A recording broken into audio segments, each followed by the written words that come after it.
ኤፕሪል 4 የዕለቱ መልእክት ርዕስ ልብን ማበርታት። ዳዊት ግን በአምላኩ በእግዚአብሔር ልቡን አበረታ። አንደኛ ሳሙኤል ምዕራፍ 30 ቁጥር 6። የደረሰባችሁን ውጫዊ ተግዳሮት ለመመከት የቅርቤ ናቸው ለምትሏቸው ሰዎች ጉዳዩን ታሳውቁና መፍትሄ ለማምጣት እየሞከራችሁ እያለ አጠገባችሁ ያሉት ወዳጆቻችሁ ከእናንተ ጋር መሰለፍ አቁመው በእናንተ ላይ ቢነሱባችሁ ምን ይሰማችሁ ይሆን?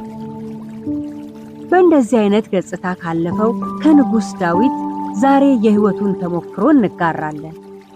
ንጉሥ ዳዊት ብዙ አይነት መከራዎችን በሕይወት ዘመኑ አስተናግዷል። በጺቅላግ የደረሰበት አንዱ ማሳያ ነበር። የከተማዋ መቃጠል፣ የሕዝቡና የቤተሰቡ መማረክ ከችግሩ ከባድነት የተነሳ ለማልቀስ እንኳ ኃይል የታጣበት ጊዜ ነበር። ከዚህም ሁሉ በላይ አብረውት የተሰለፉ የራሴ የሚላቸው ሰዎች እርሱን ሊወግሩት የተዘጋጁበት ጊዜ ነበር። በአጠቃላይ ብቻውን የቀረበት ጊዜ ነበር።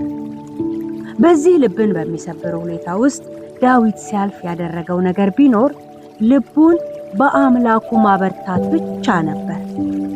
ይህ ደግሞ መጽናናትን እንዲቀበል ሐሳቡን አሰባስቦ የእግዚአብሔርን ምሪት እንዲጠይቅና ወደፊት በመራመድ በጠላቶቹ ላይ ለመዝመት አቅምን እንዲያገኝ አድርጎለታል።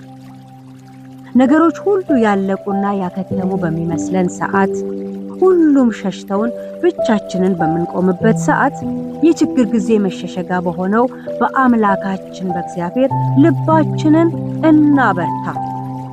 እርሱ አይቻልም ያልነውን ነገር የሚችል፣ አናልፈውም ያልነውን ጉዳይ የሚያሳልፍ እውነተኛ ወዳጅ ነውና።